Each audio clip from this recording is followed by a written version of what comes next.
Good afternoon, everyone. My name is Tianmu, and today I'll be presenting our work on training neural networks for execution on approximate computing hardware. So as we all know, neural networks have grown significantly in the last few years, and with rising energy, latency, and privacy concerns, there is growing interest on performing edge inference on local devices. When models are large, they require tens to hundreds of megabytes of storage and can require tens of billions of operations per inference. This makes it difficult to perform real-time inference on resource-constrained tinyML devices. And one possible solution to this is approximate computing. So for approximate computing, I'm referring to methods that tries to achieve better computation performance by allowing some error or uncertainties during computation. So some of approximate computing examples include approximate multiplication, unlock computing memory, and also stochastic computing.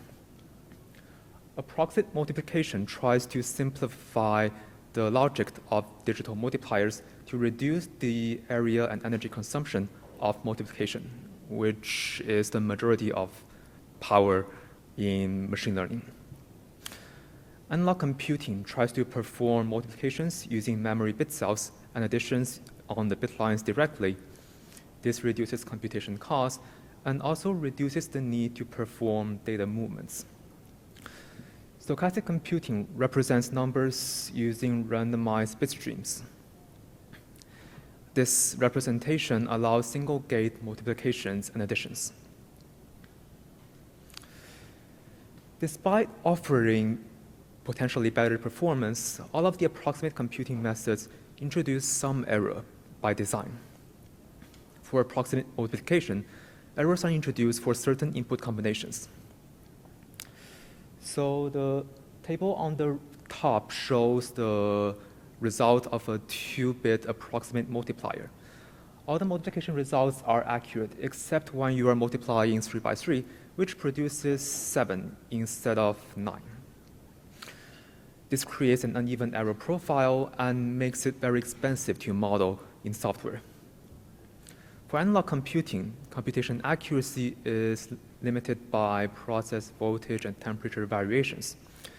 This can create random errors during computation and can cause computation results to gradually shift over time. The analog to digital conversions can also limit the range and precision of accumulations. Stochastic computing introduces random error in the stream representation and also during the bitwise computation. The limited representation range can also introduce nonlinearities during additions. These factors create problems when we try to deploy neural networks on approximate computing hardware. Traditional floating point or fixed point computation do not consider a lot of the imperfections of approximate computing. These include inaccurate number representation, random errors in multiplication, and also nonlinearities in addition. All of these effects means that we lose a lot of accuracy if we try to deploy a model trained for fixed point directly on approximate computing hardware.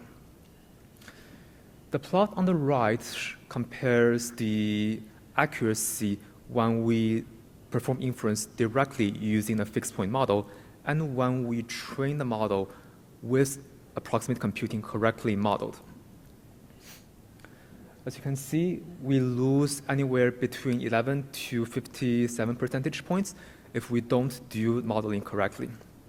And this applies to modeling in both the forward and backward paths during training. The problem is modeling approximate computing during training can be very expensive. In the forward pass, modeling means simulating the effect of approximate computing accurately in software. CPUs and GPUs typically do not have negative operators for approximate computing. This means that multiplications and additions need to be broken up into multiple instructions. The figure on the right shows the code required to simulate a single approximate multiplication in software, which equates to more than 86 instructions. And you can imagine the cost of replacing all multiplications with this in software. And this expense applies to other approximate computing methods as well. For stochastic computing, the stream generation and bitwise computation need to be separately modeled. For analog computing, the addition need to be separately modeled to account for the imperfections of the ADCs. In the backward pass, additional modeling is required if nonlinearities are introduced during additions. This can happen for stochastic computing using OR-based additions. In this case, an A plus B becomes A plus B minus AB. It can also happen for analog computing where the ADC limits the range of accumulation. So one thing about floating point addition is that gradients with respect to addition is 1. This means that additions are effectively transparent in the backward pass. But this simplification does not apply to approximate computing. This means that all the additions need to be separately modeled. It also means that multiplications and additions need to be separated in the backward pass, which greatly increases the memory and compute requirements of training. The plot below compares the end-to-end training runtime for half-precision floating point and for stochastic computing. Whereas you can train a floating point model, a Resonant 18 on ImageNet in this case, in just a couple of hours, the stochastic computing requires more than 8 months to train, which is completely impractical. With this in mind, I would like to introduce our improvements to different components of training. In the backward pass, we use an activation function as a proxy for nonlinear addition. In the forward pass, we use error injection to avoid accurate modeling of approximate computing. And we use gradient checkpointing to avoid the additional memory cost of the added operators. Then I will show the accuracy and runtime impacts of our proposed methods. As I've mentioned previously, modeling nonlinear additions in a backward pass is expensive since we need to separate multiplications and additions. One observation we had in our experiment is that we don't need gradients to be completely accurate. The gradients only need to track the overall trend of the computation. The two plots on the top plots the output of two approximate computing methods against the result of accurate multiplier accumulates. And we can see that most of the properties of the approximate computing methods can be captured using a single activation function. Activation functions are cheap to implement as they are pointwise. And using an activation function allows us to replace the separate modeling of multiplications and additions with an activation function and the optimized convolution and linear kernels in deep learning frameworks.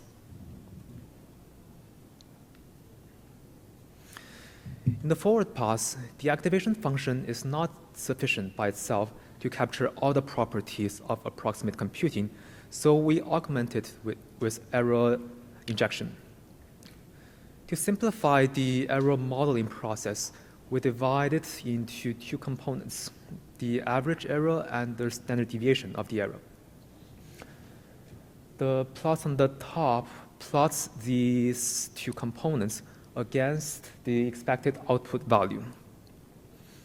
Both can be fitted with polynomial functions as shown by the curves. This way, we replace accurate modeling of approximate computing with additional pointwise functions. The average component can be modeled with an additional activation function as shown by the activation calibration shown in the figure below. The standard deviation component can be modeled with random error injection with the standard deviation matching what is predicted by the curve. During the training process, we only need to calibrate the error profile very infrequently so that the runtime overhead is minimized.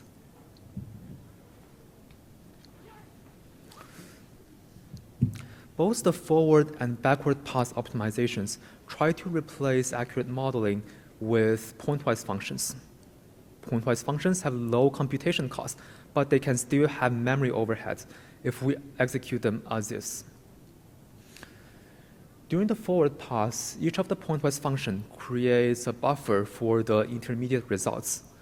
Those intermediate results will be used in the back propagation to compute the gradients. These buffers increase the memory requirements during training and can limit the batch size and utilization on GPUs, for instance. To offset the increased memory cost, we use gradient checkpointing. Instead of storing all the intermediate results, we only store the first result directly after the convolutional linear layer. The other intermediate results are calculated on the fly during the backward pass. This way, we minimize the memory overhead and allows our training method to achieve similar batch sizes and utilization as normal floating point training. And this in turn allows us to train larger models, which are previously difficult.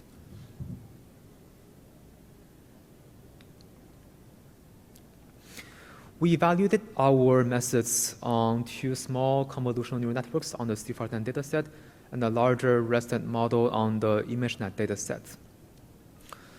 For the CIFAR10 models, the models are simple enough that we can perform accurate modeling, and as can be seen in the figure below, the activation proxy along with error injection achieves similar accuracy to accurate modeling, shown by the without improvement bars. For the ImageNet model, it is prohibitively expensive to train a model without our improvements. It requires multiple days to even multiple months. Our method reduces the training runtime by 4.6 times to 250 times. This allows us to train relatively large models, even with limited hardware. In this case, we're just using a single consumer GPU.